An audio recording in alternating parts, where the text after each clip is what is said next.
idhaahdo arrinta ku saabsan wax ka bedelka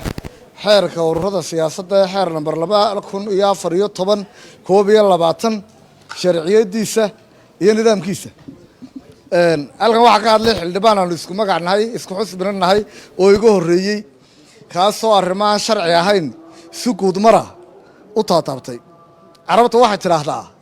haddii aanad wax xaqiiqa sheegaynin wax gaar ah sheegin tusaale ahaan meel sare ka soo degno dusha la iska warwareega waa markaanad wax dhaba aanad sheegaynin sida ay dhigayaan qodobka 7-aad iyo qodobka 8-aad ee dastuurku madaxweynuhu wuxuu xaq u leeyahay 21 maalmood inuu xeerka ku soo celiyo oo golaha wakiilada ku soo celiyo haddii ay la noqoto in xeerkaasi u baahan yahay in golayaasha lagu celiyo saa sharci ahaan iyo danguud ahaan dib ugu eegaan haddaba 29 bishii 6 2021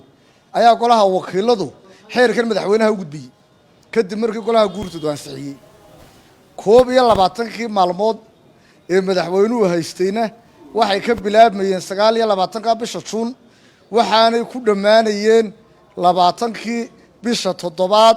2021 iyadoo madaxweynuhu 21 maalmood ku dhex jiro oo aanay ka dhamaanin ayaa 7 bishii 7 2021 maxkamadda sare soo saartay qaraar kama dambaysa oo ay ku ansixisay natiijadii golaha baarlamaanka maxkamaddu qaraarkeeda waxay ku sheegtay 82 xildhibaan ee uu ka koobnaan doono golaha wakiilada iyo xildhibaan waliba codku helay iyo gobol ka soo baxay maalinta laga bilaabo waxa bilaabantay waajibaad dastuuriya oo madaxweynaha fuulay oo ah inuu muddo 45 maalmood gudahooda isugu yeedho golihii cusba si ay shirgudoonkoodana u doortaan hawlahoodana u qabsadaan madaxweynuhu maalintii sharcigu u ogolaayay ugu dambeysay 20 bishii 7 ayuu saxeexay xeerkan ku soo celiyo golaha wakiilada marka ay fadhiistaan sidaa darteed golihii wakiiladu wuxuu fadhiistay 3 bishii 8 2021 isla maalintaasaan sidii dastuurku qorayay shirgudoonkiisa doorta 7 bishii 8 shirgudoonkii cusba ayaa la wareegay awoodihiisa xafiiska 8 bishii 8 oo maalintii koobaad ee shirgudoonka cusub shaqadiisa bilaabayna madaxweynuhu xeerkii uu hayay buu soo gudbiyay sidaa markay tahay 21 maalmood ee madaxweynuhu kamay dhicin golihii cusba uu fadhigiisa la sugayay sidoo kale xukuumaddu wax kasta oo ay u haysay golaha baarlamaanka markii golaha shaqadiisa bilaabay bay u soo gudbisay sidoo kale shirgudoonka ay leeyihiin ma loo soo gudbiyo xilliga xubin baarlamaanba mu hayn bisha 7 waxaan u qaadanay mushaarkii hadda golaha wakiilada cusub anigii xildhibaankii iga horeeyay xildhibaanada oo dhamiba bishii 7 anaga xildhibaan ahayn magacyadayadii maxkamadda sare soo saartay sidaa darteed xeerkanina anaga ayuu sugayay markaa arrinta xeerkani waa arrin golaha hor taalla goluhu ka doodi doono hadduu madaxweynaha ku raacayo oo la garanayo in xeerkii dib loogu noqdo iyo hadduu madaxweynaha ku diidayo oo uu oranayo xeerku sidaas ku dhaqan galayaaba waa awood dastuuriya oo golahani xaq u leeyahay goluhuna labada arrin inuu u kala codeeyo ayuunba hor taalla inuu madaxweynaha ku raaco iyo inuu ku diidaaba haddii doorasho laga hadlayo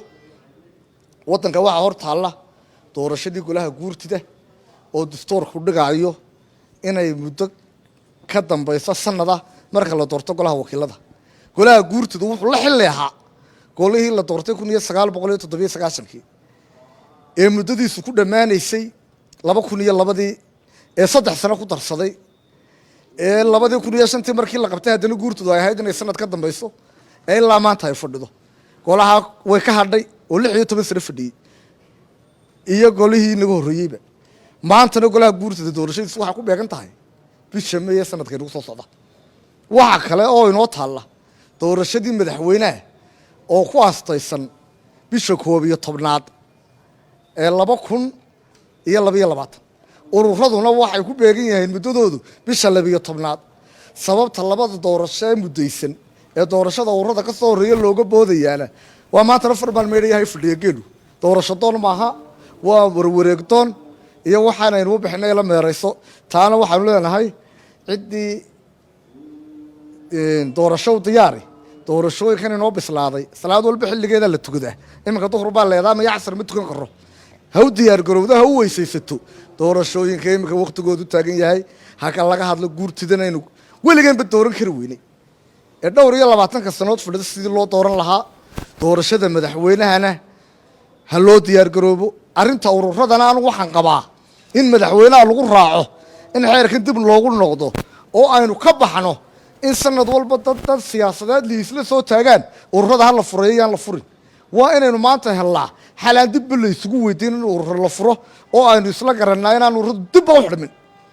inaynu ogolaano musharax madax bannaan inaynu ogolaano xuquuqo fara badan oo kale intaa mid lagu ka hadli maayaan sababta ururada loo furay laga hadli maayo waxa laga hadlayaa arrin yar oo meel hoosa oo arrin siyaasadeed oo ah maantana qolaa rabteen inaad doorashada madaxtooyada dib u dhacdee kana la soo qadimo waxaasna wax anfacaya maaha Soomaaliland waxa qeyrkeed iyo qeyr ku xugeedba ka reebay xeer kolba cid gaar loo taliyo xeer umada maanta loo taliyaa baynu u baahanahay madaxweynuhu marka horeba isaga golahayaasha ku soo celiyay xeerkan waxaan aaminsanahay in lagu raaco in xeerkii la furfuro in si general loo eego in labada doorasho waqtigoodu bislaadayna aan la carqaladaynin waayo haddii aynu carqaladayno doorashooyinkii inoo mudaysnaayeen garanayna goorta ku aastaysan yihiin ma waxaynu qaban karaynaa doorasho aynan gooray mudaysantay aynaan garanay taas waxa weeye Soomaalidu waxa la yidhi ninkay adhiga kala qoosatay maqasha kala qoosatay bay gelo u dirata waariyeenan maqashooyna ag taaqayso doorasho mudaysan aynaan indhaha ka lalinine aynu taaqabsano tawradana xilligeeda u diyaar garoono wixii su'aalahay weydiisan diyaar baan u hayna ka joogo in xildhibaan in doorashooyinkii commission baa u xaq leh oo isagu qabanaya idinka culeysku idinku hayo in ururadii la fura maxay tahay annaga wax culaysan laguma haysto sharciyada nala taalla xeer baan la yaala madaxweynuhu nagu soo celiyay xeerkii baa ku doodaya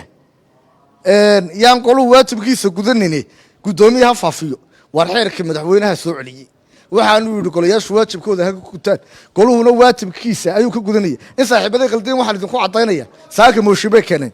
ay leeyihiin yaan golayaashu ka doodin sideedaba waxa mooshibo lagu keenaa wax qolo la soo hordhigayo la leeyahay qolo arinta wax ka yiraahdo waxa keenay mooshin dabeecadii mooshinada ka soo horjeedo ah yaan qolo waxba isweydiin weligeeda yaar leed lama rabo lama maqal mooshin le qolo yaan wada hadlay gooshin le qolo arrin ka hadlo mooyaan weligeed lama arag mooshin diida in qolo go'aan qato marka anaga culays lagu ma hayse sharciyada ilaalinteeda culays lagu haysto lagu waajiba